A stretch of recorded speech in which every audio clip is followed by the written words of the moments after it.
तो hello student, कैसे आप सब। तो स्वागत है आप सबका फिर से हमारे यूट्यूब चैनल हिंदी क्लासेस में। तो ये जो क्वेश्चन पेपर रहने वाला है, ठीक है, हमारे द्वारा टाइप किया गया क्वेश्चन पेपर रहने वाला है, ठीक है। मॉडल को जैसा कि आप लोग का मॉडल पेपर बनता है ठीक उसी प्रकार से, लेकिन ये आपका जैक का ऑफिशियल मॉडल पेपर नहीं है, क्योंकि अभी जैक ने अपने वेबसाइट पे मॉडल पेपर क्या डाला ही नहीं है, ठीक है। तो इसीलिए हम लोग खुद से ही आपके लिए मॉडल पेपर बना रहे हैं, प्रीवियस मॉडल पेपर को देखते हुए। तो और जिस तरह से क्वेश्चन पूछा जाता है हर साल, उसी तरह से इसमें भी पूछा गया है, जिसमें 40 जो होगा आपका ऑब्जेक्टिव क्वेश्चन होगा, वस्तुनिष्ठ प्रश्न, और सभी क्वेश्चन का आंसर देना अनिवार्य रहने वाला है, ठीक है। तो पहले क्या कीजिएगा, आप लोग तो पढ़ ही चुके हैं चैप्टर को, इसीलिए आप लोग पहले खुद से आंसर दीजिएगा जितना हो सकेगा। जब नहीं सकिएगा तो उसी को आप लोग क्या कीजिएगा, देखिएगा उसी का आंसर, और फिर लास्ट में कमेंट में आपको बोल के जाना है कि 40 में आपका कितना राइट हुआ आंसर, ठीक है। तो ये क्लास 9th के बच्चों के लिए रहने वाला है और साइंस का रहने, ठीक है। तो चलिए वीडियो को शुरू करते हैं, शुरू से लेकर अंत तक देखिएगा और अपने फ्रेंड्स को भी शेयर कर दीजिए। चैनल पर नहीं हुआ तो चैनल को सब्सक्राइब कर लीजिए, बेल नोटिफिकेशन को ऑन कर दीजिए, ठीक है। ऐसे ही वीडियो हमारे चैनल पे अपलोड होते रहता है सभी क्लास के लिए, ठीक है। तो क्या हो रहा है, देखिए फर्स्ट नंबर क्वेश्चन क्या हो रहा है। स्वचालित वाहनों में एक यंत्र लगा होता है जो उसके द्वारा तय की गई दूरी को प्रदर्शित करता है।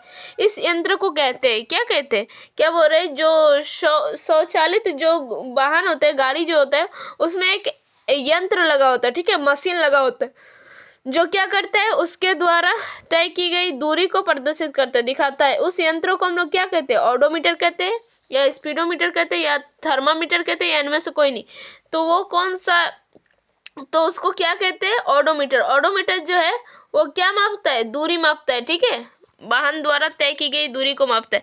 फिर बोल रहा है सरल रेखा गति का उदाहरण है, सरल रेखीय गति का उदाहरण है सरल लोलक की गति, या फिर सड़क पर कार की गति, सूर्य के चारों ओर पृथ्वी की गति, या इनमें से कोई नहीं। तो क्या बोल रहा है, इसमें आपसे पूछा गया है सरल रेखीय गति, ठीक है। तो सरल रेखीय गति का उदाहरण कौन सा है, तो ऑप्शन नंबर बी, सड़क पर कार की गति, जो कि सीधा होता है सरल रेखा में, है ना। इस तरह से कोई रोड है जिस पर कंटिन्यूसली कोई कार चलती है, और ये तो पृथ्वी सूर्य के जो चारों ओर पृथ्वी जो घूमती है वो तो गोल घूमती है ना, तो ये सरल रेखा तो हुआ नहीं। फिर बोल रहे इकाई समय में निश्चित दिशा में तय की गई दूरी है, क्या है, कोई इकाई समय में, कोई अगर कांस्टेंट क्या है आपका टाइम है, जिसमें क्या निश्चित दिशा है, ठीक है, इकाई समय में निश्चित दिशा में, ठीक है। तो तय की गई दूरी को क्या कहते हैं, चाल, वेग, विस्थापन या त्वरण। तो इसको क्या कहते हैं, तो उसको हम लोग वेग कहते हैं, वेलोसिटी, ठीक है। Option number B is correct answer. Next question क्या बोला, एक समान गति की अवस्था में त्वरण होता है, एक समान गति की अवस्था में त्वरण होता है, शून्य, धनात्मक, ऋणात्मक, इनमें से कोई नहीं। तो इसका हो जाएगा ऑप्शन नंबर ए, क्या हो जाएगा, ऑप्शन नंबर ए, शून्य, ठीक है। क्या बोल रहे हैं, संवेग कैसी राशि है, तो कैसी राशि है, सदिश, अदिश, सदिश एवं अदिश, या इनमें से कोई नहीं। तो इसका कौन सा हो जाएगा, ऑप्शन नंबर ए, ये एक सदिश राशि है, ठीक है। नेक्स्ट क्वेश्चन क्या बढ़ते हैं हम लोग, सभी वस्तुएं अपनी अवस्था में परिवर्तन का विरोध करती है, यह गुण कहलाता है, इसे क्या कहते हैं, पल कहते हैं, या जड़त्व कहते हैं, या द्रव्यमान कहते हैं, या संवेग कहते हैं। जो सभी वस्तुएं जो होती है वो कभी भी अपना अवस्था जो है वो परिवर्तित या परिवर्तन नहीं करना चाहती है, ठीक है। तो उसी को क्या कहते हैं, तो ये न्यूटन के कौन सा नियम से, तो जड़त्व का नियम, ठीक है, न्यूटन का फर्स्ट लॉ, इस गुण को हम लोग जड़त्व कहते हैं, ठीक है। संवेग का एसआई मात्रक होता है, तो संवेग का एसआई मात्रक क्या होता है, केजी मीटर पर सेकेंड, या फिर केजी मीटर सेकेंड स्क्वायर, या फिर बोल रहा है न्यूटन या मीटर पर सेकेंड। तो ये न्यूटन जो होता है ये फोर्स का होता है, तो ये होगा नहीं। ये मीटर पर सेकेंड ये आपका किसका होता है, वेलोसिटी का, तो ये भी नहीं होगा। तो ये इसमें आंसर क्या हो जाए, केजी मीटर पर second, option number A is correct, ठीक है। नेक्स्ट हम लोग क्वेश्चन देखते हैं, 8 नंबर क्वेश्चन क्या बोल रहा है, देखिए यदि दो वस्तुएं ए और बी के द्रव्यमान क्रमशः है, एक है 6 kg और एक है 34 kg हो, तो क्या बोल रहा है, ए का जड़त्व बी से अधिक है, देखिए अब स्टेटमेंट में को पढ़ते हैं और आंसर खोजेंगे। तो क्या बोल रहा है, तो किसका द्रव्यमान ज्यादा है, बी का। तो वही बोल रहा है ए का जड़त्व बी से अधिक है, ऐसा नहीं है, बी का जड़त्व अधिक है ए से। हाँ, तो इसमें ऑप्शन नंबर बी में देखिए बी का जड़त्व ए से अधिक है। हाँ, ठीक है, ये दोनों का जड़त्व बराबर होगा, ऐसा तो नहीं है बी ए तथा बी जड़त्व शून्य होगा, का जड़त्व शून्य होगा, ऐसा भी नहीं है। तो ये तीनों ही आंसर नहीं हो, कौन सा हो जाएगा, बी नंबर। बी का जो जड़त्व है, बी का जो मास है, ठीक है, वो ज्यादा है एज कंपेयर टू ए। तो option number B is correct, 8 का बी हो जाएगा। ठीक है, नेक्स्ट क्वेश्चन की ओर बढ़ते हैं हम लोग। न्यूटन का कौन सा गति नियम ही गति की वास्तविक नियम है। न्यूटन का बोल रहा है कौन सा जो नियम है, गति का नियम है, वो गति का वास्तविक नियम है। प्रथम गति नियम या फिर द्वितीय गति नियम या तृतीय गति नियम या इनमें से कोई नहीं। तो इसका हो जाएगा ऑप्शन नंबर बी, द्वितीय गति का जो नियम है न्यूटन का, वही उसका वास्तविक नियम है। ठीक है, नेक्स्ट क्वेश्चन क्या बोल रहा है, पृथ्वी के गुरुत्व क्या है, हाँ, गुरुत्वीय त्वरण जी का मानक है। जी, स्मॉल जी का मान कितना होता, क्या होता है, यूनिट पूछ रहा है। ठीक है, मात्रक है ना, मात्रक पूछ रहा है। तो क्या होता है इसका, तो इसका हो जाता है मीटर पर सेकेंड स्क्वायर, क्योंकि ये भी है क्या है, इसको इस जी को बोलते हैं एक्सेलरेशन ड्यू टू ग्रेविटी।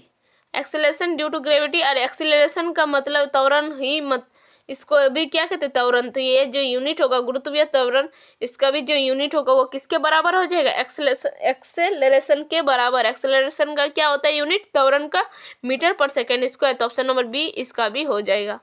फिर क्या बोल रहा है, पृथ्वी सूर्य के चारों ओर चक्कर लगाती है, यह किस बल के कारण होता है। गुरुत्वाकर्षण बल, उत्प्लवन बल, या फिर दबाव, या फिर इनमें से कोई नहीं। तो गुरुत्वाकर्षण बल के कारण जो होते हैं पृथ्वी क्या करती है, तो सूर्य के चारों ओर चक्कर लगाती है। कि फिर क्या बोल रहे हैं, सार्वत्रिक गुरुत्वीय स्थिरांक मतलब कैपिटल जी का ऐसा ही मात्रक है, कैपिटल जी का पूछ रहा है। तो कैपिटल जी का मात्रक हमें निकालना होता है, क्योंकि हम जानते हैं फॉर्मूला होता है, क्या होता है, तो आप चाहे तो निकाल सकते हैं। ठीक है, चलिए देखते हैं। F इक्वल्स टू होता है, जी यूनिट है, m1 m2 by are square. तो इसका वैल्यू आप निकाल सकते हैं, ये F है। ठीक है, F equals to force equal to होता है गुरुत्वीय स्थिरांक मतलब कैपिटल जी, m1 m2 मास है और आर स्क्वायर। ठीक है, तो इसका हो जाएगा न्यूटन। अगर जी को इधर रखते हैं तो इधर फोर्स का होता है न्यूटन, इधर आर स्क्वायर का मीटर स्क्वायर, और मास का केजी स्क्वायर, वो भी पर केजी स्क्वायर मतलब बट्टा में। ठीक है, तो ऑप्शन नंबर सी हो जाएगा। ठीक है, ऐसे भी निकाल सकते हैं या फिर याद भी रख सकते हैं, ये सब चीज़ें आपको याद रखने की भी बहुत ज़रूरी है। फिर क्या बोल रहा है, यदि दो वस्तुएं के बीच की दूरी को आधा कर दिया जाए तो उसके बीच का गुरुत्वाकर्षण बल किस प्रकार बदलेगा।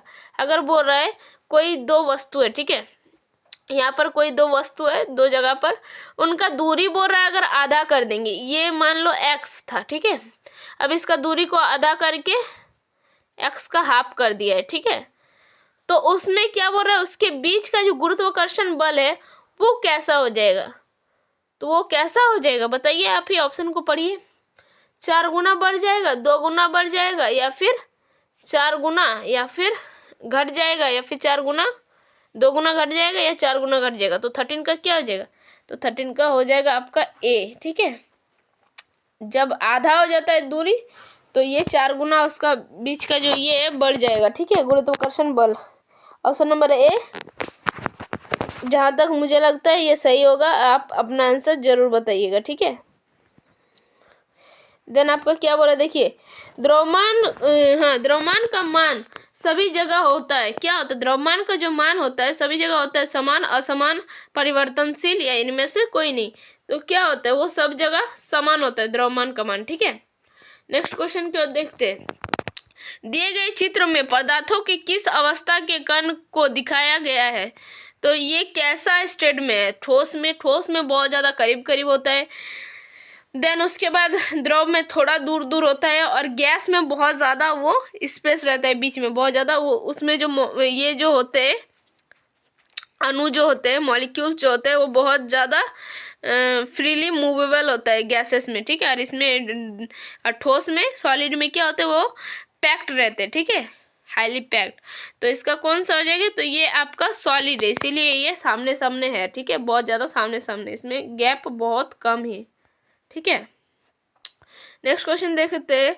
अगरबत्ती की सुगंध आपको दूर से ही मिलती है, इससे पदार्थ के कण के किस गति गुण का पता चलता है। अच्छा, अगरबत्ती जब जलाते हैं हम लोग, तो उसका जो सुगंध है वो हमें बहुत दूर से ही मिलने लगती है, ठीक है।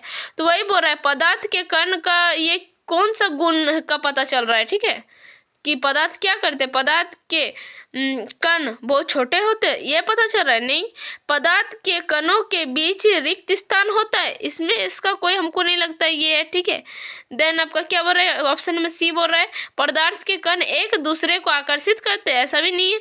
अब पदार्थ के कण निरंतर गतिशील है, तो इसके कौन गुण का पता चल रहा है, तो ऑप्शन नंबर डी, क्योंकि पदार्थ के कण जो होते हैं वो निरंतर गतिशील होते हैं, जिसकी वजह से ये पूरे घर में अगर आप कहीं अगरबत्ती जला के रख दीजिएगा तो ये पूरे घर को सुगंध मय कर देता है। क्यों, क्योंकि ये इस पदार्थ के जो कण होते हैं वो क्या करते हैं, गति करते हैं एक जगह से दूसरे जगह। फिर क्वेश्चन नंबर 17 क्या हो रहा है, निम्नलिखित में किस पदार्थ में विसरण की गति तेज होगी। किसमें बोल रहे, किस पदार्थ में विसरण की गति तेज होगी, जल में, ऑक्सीजन में, लोहा में या तेल में। तो इसका 17 का हो जाएगा ऑक्सीजन। ऑक्सीजन गैस है, इसीलिए उसमें विसरण की गति सबसे तेज होगी, और सबसे कम अगर विसरण की गति होगी तो किसमें हो जाएगा, लोहे में, ठीक है। और अगर और तेल और ये जो जल है, तेल और पानी में जो है वो कम, वो ना ही बहुत ज़्यादा फास्ट होगी और ना ही बहुत ज़्यादा स्लो होगी, बीच वाला होगा, ठीक है। सबसे कम होगा इसमें, सबसे ज़्यादा होगा इसमें, क्या बोल रहे हैं, हाँ, विसरण की गति तेज, सबसे ज़्यादा तेज होगी किसमें, ऑक्सीजन में, ठीक है, और सबसे कम होगी लोहे में। इस तरह से आप याद रख सकते हैं। क्वेश्चन नंबर 18 क्या हो रहा है, वायुमंडलीय दाब पर 1 kg ठोस को उसके गलनांक पर द्रव में बदलने के लिए जितनी उसमें ऊर्जा की आवश्यकता होती है, उससे क्या कहते हैं। तो क्या बोल रहे हैं, कोई एक वायुमंडलीय दाब में कोई 1 kg का ठोस है, ठीक है, उसके गलनांक पर द्रव्यमान में बदलने में जितना उसमें ऊर्जा की आवश्यकता होती है, तो उसे क्या कहते हैं, क्वथनांक कहते हैं या गलनांक कहते हैं या क्या बोल रहे, संगलन की गुप्त ऊष्मा या बाष्पन की गुप्त ऊष्मा। तो इसका कौन सा हो जाएगा, 18 का हो जाएगा ऑप्शन नंबर सी, संगलन की गुप्त ऊष्मा, ठीक है, ये आपका ऑप्शन सही। नेक्स्ट क्वेश्चन क्या हो रहा है, द्रव अवस्था में परिवर्तित हुए बिना ठोस अवस्था में सीधे गैस और वापस ठोस में बदलने की प्रक्रिया कहलाती है।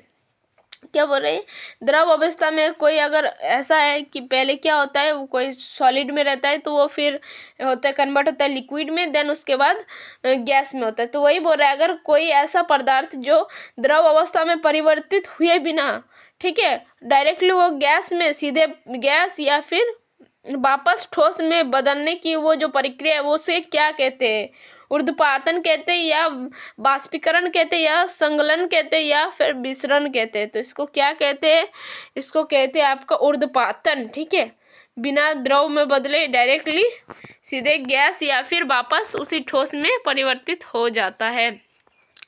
फिर क्वेश्चन नंबर 20 देखते हैं क्या है, क्वथनांक से कम ताप पर द्रव के वाष्प में परिवर्तित होने की प्रक्रिया क्या कहलाती है।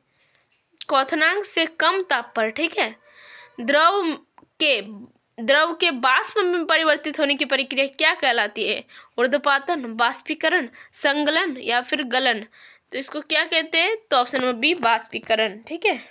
नेक्स्ट क्वेश्चन, 0 डिग्री सेल्सियस बराबर होता है कितना, 100 के, या फिर आपका होता है फिर होता है आपका 273 केल्विन या फिर 300 केल्विन या फिर 0 केल्विन। तो इसका हो जाएगा ऑप्शन नंबर बी, 273 केल्विन, ठीक है, 0 डिग्री सेल्सियस बराबर होता है। फिर क्या हो रहा है, डाल्टन के परमाणु सिद्धांत का निम्नलिखित में से कौन बिंदु द्रव्यमान संरक्षण के नियम की व्याख्या करता है? सभी द्रव्य परमाणुओं में निर्मित होते हैं, या फिर ऑप्शन नंबर बी क्या बोला, देखिए, दिए गए तत्वों के सभी परमाणुओं का द्रव्यमान एवं रासायनिक गुणधर्म समान होते हैं, या फिर क्या बोल रहा है, क्वेश्चन आंसर आपका सी नंबर देखते हैं ऑप्शन, क्या बोल रहे, परमाणु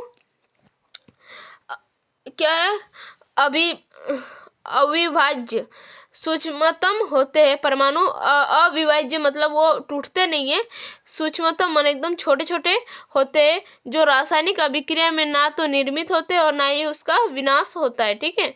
या फिर ऑप्शन नंबर डी जो है क्या है, किसी भी यौगिक में परमाणुओं की संक्षेप संख्या एवं प्रकार निश्चित होता है। तो इसका कौन सा हो जाएगा, डाल्टन के परमाणु के सिद्धांत में कौन बताता है, द्रव्यमान संरक्षण के नियम को व्याख्या करता है।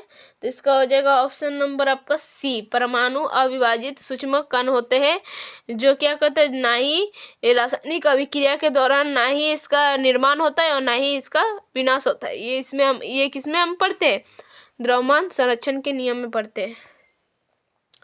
नेक्स्ट क्वेश्चन 23 देखते हैं क्या है, ऑक्सीजन का परमाणु द्रव्यमान 16 U है, इसका अर्थ है क्या है, ऑक्सीजन के परमाणु का द्रव्यमान 16 ग्राम है।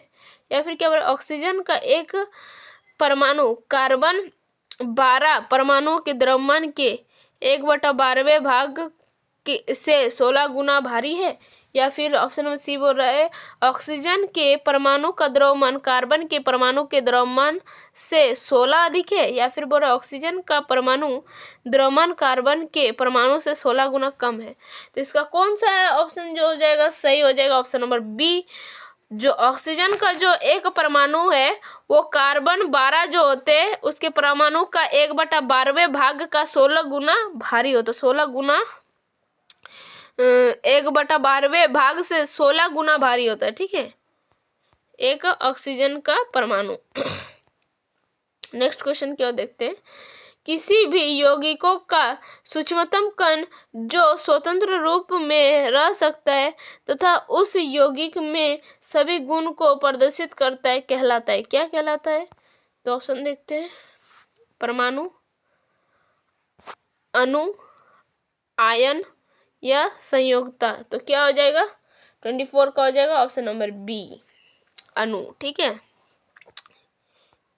नेक्स्ट को पढ़ते हैं क्या हो रहा है, निम्नलिखित में से कौन सा यौगिक चतुर्परमाणुक है? चतुर्परमाणुक कौन सा है, कौन सा अणु बोल रहा है, ठीक है, सॉरी कौन सा यौगिक बोल रहा है, यौगिक मतलब कंपाउंड, CaCO3 या फिर NH3 या फिर H2O या फिर NaCl। तो इसमें Na के साथ कौन जुड़ा है, एक Cl जुड़ा है, इसीलिए ये एक परमाणु है ये, ठीक है।